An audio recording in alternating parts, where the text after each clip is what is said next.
আসসালামু আলাইকুম, welcome back to my channel JP রান্নাঘর। আজকের পর্বে আমি আপনাদের মাত্র একটা ডিম দিয়ে ভ্যানিলা স্পঞ্জ কেক তৈরি করে দেখাবো। আর এই কেকটা আমি চুলায় তৈরি করেছি, কোনো প্রকার কেক মোল্ড ছাড়াই। বিগিনার অনেকে আছেন যাদের কেক পারফেক্ট হয় না এবং অনেক ডিম ও চিনি নষ্ট হয়, তাদের জন্য আমার আজকের এই রেসিপি। যারা নতুন কেক বানানো শিখছেন তারা প্রথমে একটা ডিম দিয়ে কেক তৈরি করে দেখবেন। যদি দেখেন আপনার কেক পারফেক্ট হচ্ছে, তাহলে আরও বড় কেক বানাতে আর কোনো প্রবলেম হবে না। এই কেকটা তৈরি করার জন্য আপনার কোনো ওভেন বা মোল্ড লাগবে না, শুধুমাত্র এই রেসিপিটা 100% ফলো করবেন, তাহলে আশা করি আপনাদের কেকও একদম পারফেক্ট হবে। একটি ডিমের কেক বানানোর জন্য প্রথমেই আমি 5 ইঞ্চি সাইজের একটা টিফিন বাটি নিয়েছি। অনেকেরই ধারণা কেক মোল্ড ছাড়া কেক হয় না, কিন্তু কেক মোল্ড ছাড়াও স্টিল কিংবা অ্যালুমিনিয়ামের পাত্রেও অনেক সুন্দর কেক হয়। বাটিতে অয়েল ব্রাশ করে নিচ্ছি। এখন বাটির মাপ অনুযায়ী বেকিং পেপার কেটে বিছিয়ে দিচ্ছি। বাটির চারদিকে কেটে রাখা বেকিং পেপার লাগিয়ে নিয়েছি। এখন আরও একবার তেল ব্রাশ করে দিচ্ছি। এতে করে কেকটা মোল্ড থেকে বের করতে সুবিধা হবে এবং নাইফ দিয়ে কেকের চারপাশটা কাটতে হবে না। আপনাদের কাছে যদি বেকিং পেপার না থাকে তাহলে চিন্তার কোনো কারণ নেই, নর্মাল লেখালেখির কাগজ বিছিয়ে দিলেও হবে।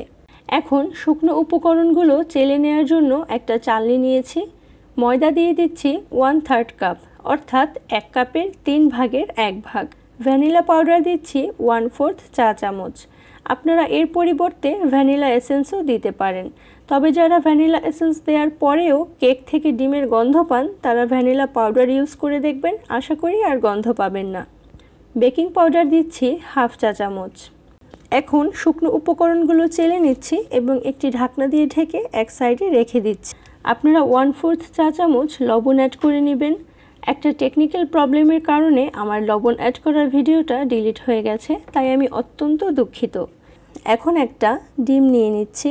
খেয়াল রাখবেন ডিম যেন অবশ্যই রুম টেম্পারেচারে থাকে। ফ্রিজে থাকলে কেক বানানোর 1 ঘন্টা আগে ডিম বের করে রাখবেন এবং ডিমের গায়ে কোনো পানি লেগে থাকলে টিস্যু বা কাপড় দিয়ে মুছে নেবেন।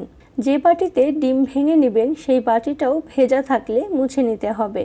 বাটি বা ডিমে কোনো পানি থাকলে ডিমের ফোম তৈরি করা যাবে না। ডিমের সাদা অংশ থেকে কুসুম আলাদা করে নিচ্ছি।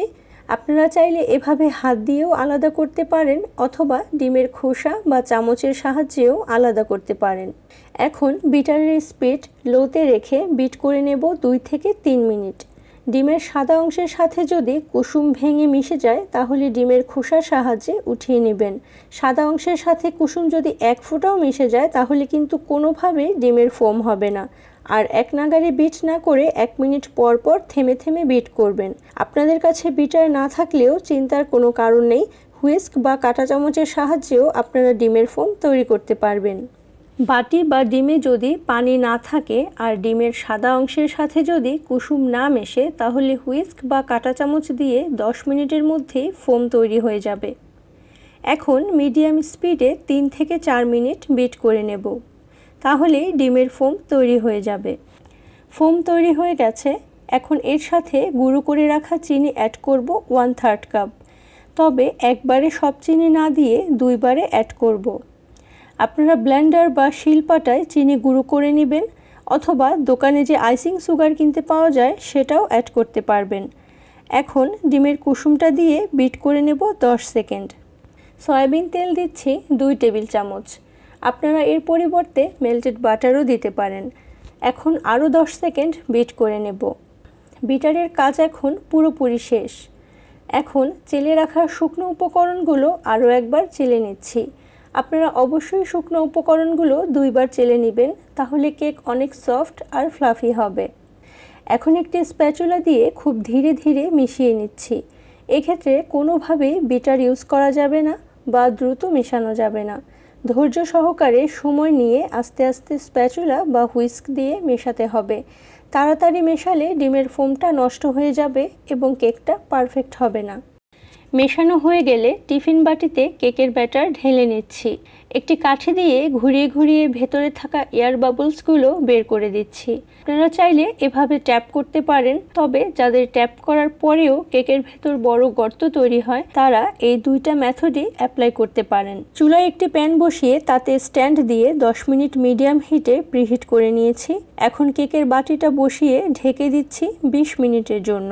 এই 20 মিনিট কোনোভাবেই ঢাকনা খোলা যাবে না এবং চুলার হিট এ পর্যায়ে মিডিয়াম লোতে থাকবে, অর্থাৎ লো এবং মিডিয়ামের মাঝামাঝি। টিস্যু দিয়ে ঢাকনার ছিদ্রটা বন্ধ করে দিচ্ছি।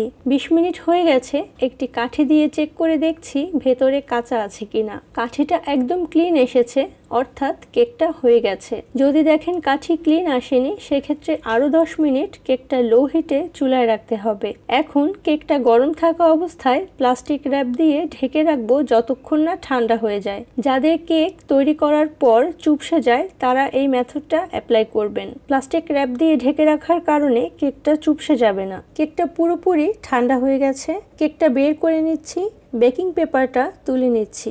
দেখুন কেকটা কতটা সফট এবং স্পঞ্জি হয়েছে, আর কালারটাও অনেক সুন্দর এসেছে। আমি আপনাদের কেকটা কেটে ভেতরের দিকটাও দেখিয়ে দিচ্ছি। দেখুন ভেতরের দিকটাও একদম ফ্লাফি হয়েছে। আপনারা এই একটা ডিমের কেক বাসায় তৈরি করে দেখবেন এবং আমাকে কমেন্ট করে জানাবেন কোনো প্রশ্ন থাকলে। আশা করি আজকের রেসিপিটা আপনাদের ভালো লেগেছে। ভালো লাগলে লাইক দিয়ে উৎসাহিত করবেন। আরও নতুন নতুন রেসিপি পেতে আমার চ্যানেলটি সাবস্ক্রাইব করুন এবং পাশে থাকা বেল বাটনে ক্লিক করুন। আর যারা আমার চ্যানেলটি সাবস্ক্রাইব করেছেন তাদেরকে অসংখ্য ধন্যবাদ। আজ এ পর্যন্তই। আল্লাহ হাফেজ।